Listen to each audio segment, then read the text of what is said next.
Hola, bienvenidos a la aventura de los símbolos, su canal favorito sobre simbología y mensajes ocultos en el arte. Dado que acabamos de celebrar las fiestas navideñas, vamos a dedicarle un par de vídeos al tema de la Epifanía del Señor. Hoy abordaremos la parte 1, la Anunciación del Arcángel Gabriel a la Virgen María. Vamos a ponerle un poco de contexto antes de dedicarnos a analizar los símbolos individuales. ¿En qué consiste la anunciación? Consiste en que el arcángel Gabriel anuncia a una muchacha virgen llamada María que será madre de Dios. María acepta y el Hijo de Dios se encarna en su seno. Este episodio se narra en el Evangelio de San Lucas, en el capítulo 1, versículos 26 al 38. El evento, según la Biblia, tuvo lugar en la casa de María, en Nazaret. Dicha casa se representa en el arte a menudo con un pórtico o porche donde tiene lugar la escena. Ese pórtico obviamente da un espacio abierto que, como veremos un poquito más adelante, suele ser un jardín o un huerto. La Anunciación se suele celebrar el 25 de marzo, es decir, 9 meses antes del nacimiento de Jesús. En las escenas de la Anunciación, la Virgen suele aparecer sorprendida. De hecho, el Evangelio de San Lucas nos dice que cuando se le apareció el arcángel Gabriel para darle la noticia de que sería madre de Dios, María se asustó, se turbó. Ese gesto en la historia del arte se conoce como conturbatio. Es una palabra latina. Hay muchas en los estudios de historia del arte, muchas palabras latinas para definir gestos o actitudes específicas que vamos a ir aprendiendo en este canal. También aparece con frecuencia en actitud de humildad. Eso se conoce, esa pose, por decirlo así, se conoce con otra palabra latina, humilitas. Y lo que sugiere es que María acepta humildemente el designio de Dios de dar a luz a su hijo. También, con frecuencia, María figura con un libro, meditando las Sagradas Escrituras. Ese libro puede estar en su regazo, como en la imagen que ven ahora, o en una mesita al lado, o en sus manos. Aquí vemos a María en posición de humildad en esta pintura del artista italiano Fra Angelico, que vivió entre los siglos XIV y XV. El libro alude al conocimiento y meditación de la Virgen sobre las Escrituras, las Sagradas Escrituras me refiero. Algunos teólogos explican que en el momento de la Anunciación, María podría estar meditando sobre las palabras del profeta Isaías. He aquí que la Virgen dará a luz a un niño, que se encuentra en el libro de Isaías, capítulo 4, versículo 14.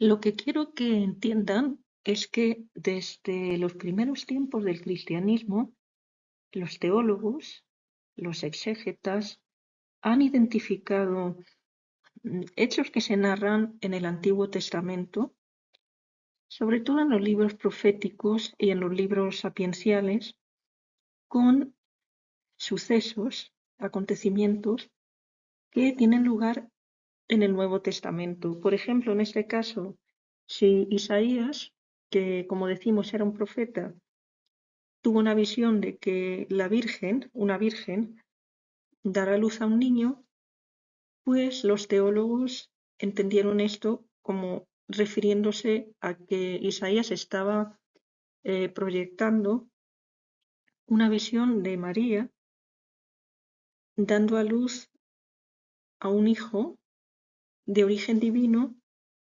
que a su vez inauguraría una nueva era en el destino de la humanidad. Eso se conoce con el nombre de prefiguración.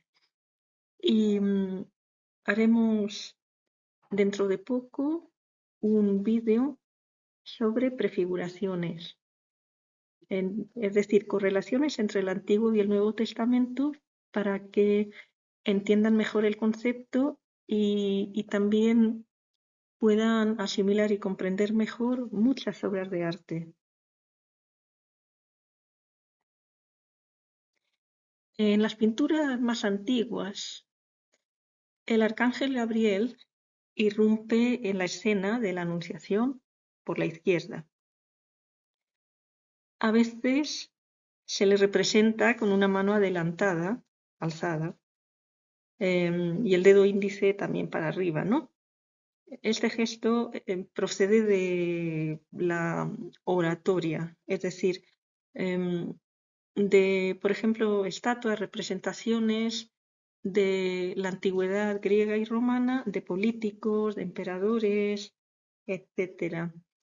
Es decir, de personas que llevaban e inculcaban un mensaje en otros, en el pueblo, en la gente humilde como María. En esta obra de Sandro Botticelli, que era un artista que falleció en 1510, se ejemplifica esa postura por parte del arcángel Gabriel. La Virgen, por su parte, aparece sorprendida, es decir, sería el gesto que se conoce en los estudios de arte como conturbatio. Bueno, ya han aprendido 2 palabras latinas. Para aquellos que no sepan latín, vamos a aprender muchas más, pero todas tienen un contenido interesante. En muchas pinturas, San Gabriel porta una vara de azucenas. Estas flores blancas, las azucenas, simbolizan la pureza de María. Si nos fijamos, hay una ventana en la casa de la Virgen desde la que se ve un río que se pierde en la distancia y atraviesa un campo idílico, ordenado, hermoso, y al fondo se encuentran unos edificios fortificados. El agua, en escenas de la Asunción, tiene un fuerte contenido simbólico que nos remonta a las palabras de Cristo a la mujer samaritana en el Evangelio de San Juan, capítulo 4, versículos del 5 al 43, que vienen a resumirse en que quien bebe del agua viva, de la enseñanza cristiana, nunca tendrá sed espiritual.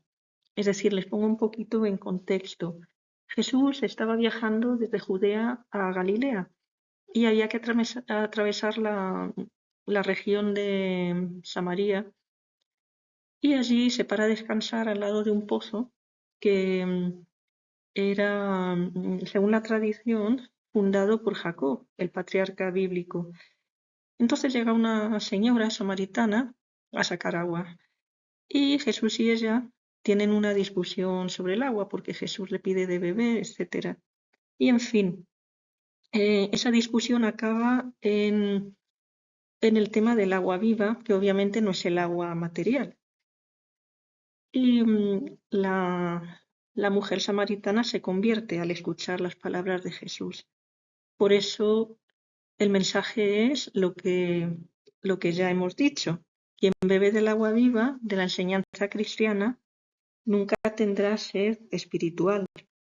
Aquí tienen el cuadro, un poquito más grande. Aparte, María también se concibe en la teología católica como fuente de vida. Esta idea se basa en la interpretación de los versículos del Cantar de los Cantares, de este libro bíblico que forma parte del Antiguo Testamento.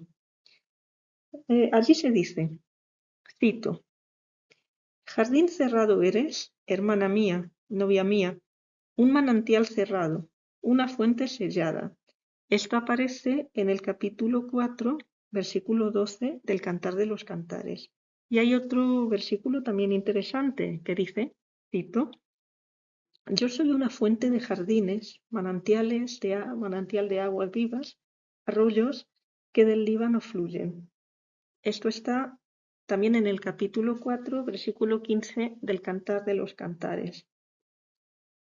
En la teología católica y en el arte que la representaba, que la manifestaba visualmente, este libro, repito, y no se me aburran, el Cantar de los Cantares, se consideraba como prefiguración de las virtudes de María, su belleza, su pureza, su vitalidad, etcétera. O sea que, como decimos, el agua tiene un papel fundamental en las representaciones de la Anunciación y marianas en general, porque también, como veíamos, en la parte en la que se habla del huerto cerrado, también se menciona una fuente sellada. Todo esto alude a la pureza y a la virginidad de María.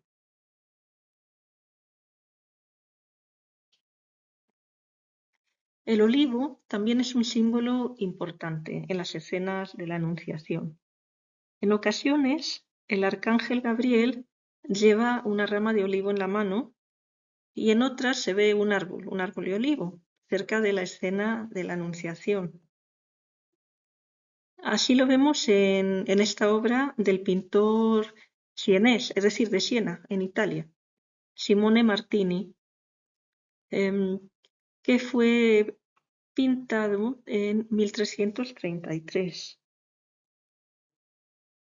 El olivo representa la paz que Dios envía al mundo por medio de María, porque tengamos esto presente, por el pecado de Eva y de Adán, el paraíso terrenal, que era un remanso de paz y de armonía, pues se acabó para Adán y Eva porque fueron expulsados. Sin embargo, María, al aceptar recibir al Hijo de Dios, inaugura una nueva era en la que todos se pueden salvar y en la que el pecado original de los primeros padres, Adán y Eva, puede ser eliminado. Entonces el olivo es un símbolo apropiado para representar la anunciación del arcángel Gabriel a María.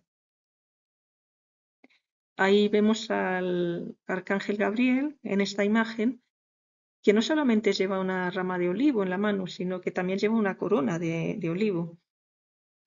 De hecho, la corona y la rama de olivo no solamente aluden al tema de la paz, al tema mariano, sino que eran símbolos heráldicos de la ciudad de Siena, de donde era Simone Martini, que es el pintor de la obra. Y la ciudad de Siena era enemiga, digamos, se llevaba muy mal, era rival de la ciudad de Florencia, cuyo emblema era el lirio.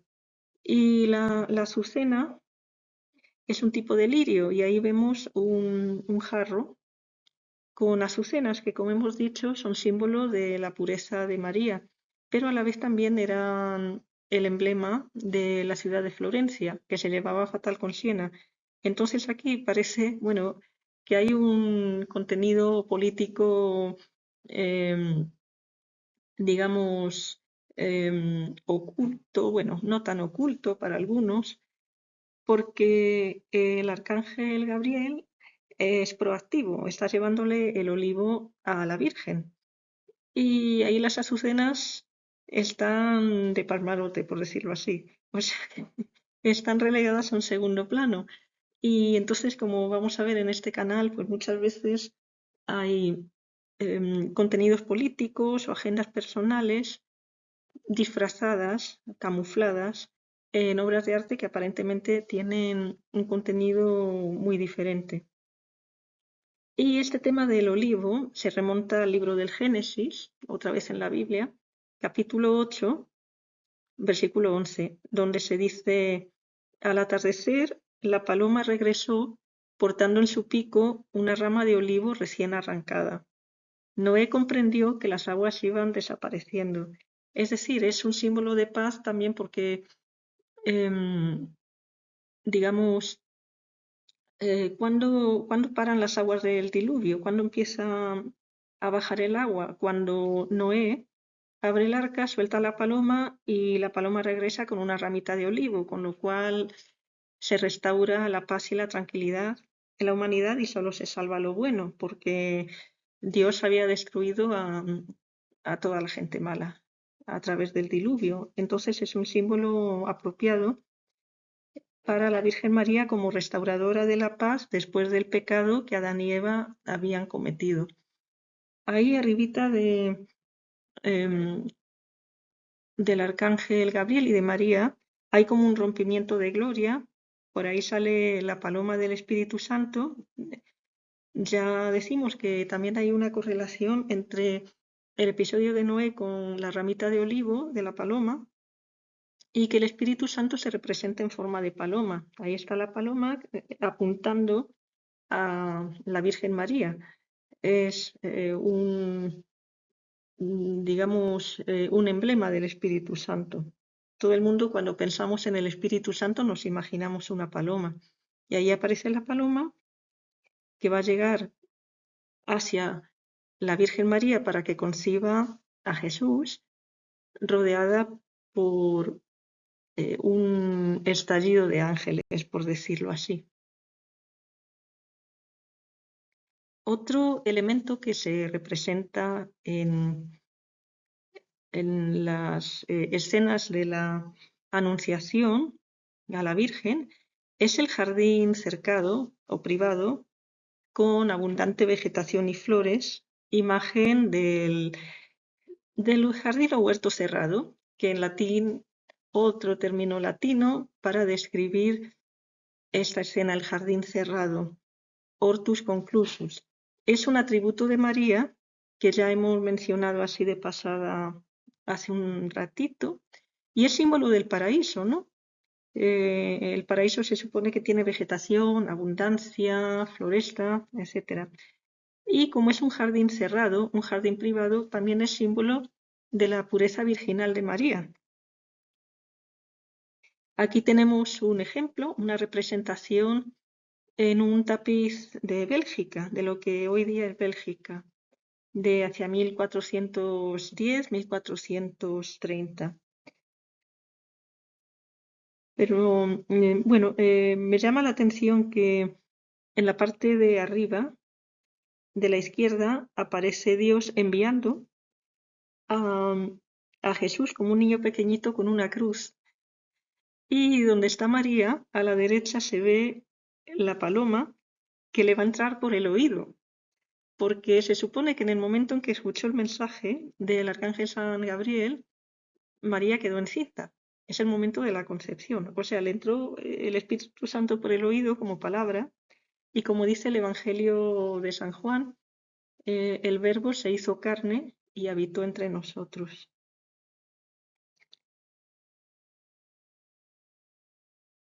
Esta pintura de Fra Angelico, otro pintor italiano del siglo XV, nos permite visualizar mejor el tema mariano del jardín o huerto cerrado.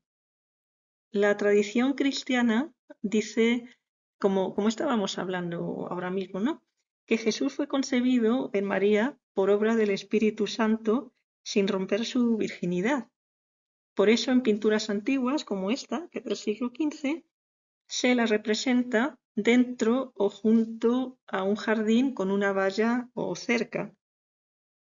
Esto era un símbolo de su vientre sellado que quedaría intacto y también de que estaba protegida del pecado como por una valla o un muro. Y aquí vemos el pórtico, ¿no?, que mencionábamos al principio. Este pórtico o galería de acceso al jardín se puede referir a María como puerta del cielo, alusión al paraíso, porque ahí enfrente está el jardín, que es una metáfora del paraíso. Aquí tenemos una visión más completa y se ve la cerca que rodea el jardín y un montón de vegetación, y simplemente la idea de que es un lugar privado, un jardín donde nadie puede entrar, es decir, un símbolo de la virginidad permanente de María, antes, durante y después del parto. Para finalizar, vamos a analizar un cuadro de Fra Angelico. En este caso, la paloma del Espíritu Santo va volando hacia María dentro de un rayo de luz que ha salido de las manos de Dios Padre, que aparecen en el ángulo superior izquierdo. O sea, si se van para la izquierda, a la esquinita de arriba, ven las manos de Dios, digamos, soltando a la paloma del Espíritu Santo, que se halla donde está la columna, en el pórtico, donde se encuentran el Arcángel Gabriel y la Virgen María, la columna que los separa. Ahí, llegando a esa columna, se encuentra la paloma del Espíritu Santo que se encamina hacia María. A la izquierda se representa la expulsión de Adán y Eva del paraíso terrenal, localizada en un exuberante jardín. El mensaje que quiere transmitir el pintor es que la llegada de Cristo, anunciada a la Virgen por el Arcángel Gabriel, supone la redención del pecado original. Bueno, ya llegamos al final. En las obras que hemos analizado, la Virgen lleva ropajes de color azul. Ello significa que María es la reina del cielo y de todo lo creado. El cielo azul también representa el paraíso celestial. Obsérvese que en el cuadro de la Anunciación con la expulsión del paraíso de Fra Angelico, que es a la izquierda, la bóveda que cobija a María es azul y está decorada con estrellas. El paraíso celestial se contrapone al paraíso terrenal, donde el ser humano cometió el primer pecado. Gracias, amantes del arte. En el próximo vídeo trataremos la parte segunda de la Epifanía del Señor, con temas como la Natividad y la adoración de los pastores y de los magos. Pronto hablaremos de otros temas. Por ejemplo, estoy pensando en dedicar un vídeo sobre el simbolismo del color azul en general, no solamente en escenas religiosas. Y simplemente muchas gracias por acompañarme. Y si les gusta mi contenido, por favor, denle un like, suscríbanse y nos vemos muy pronto. Muchas gracias por estar aquí.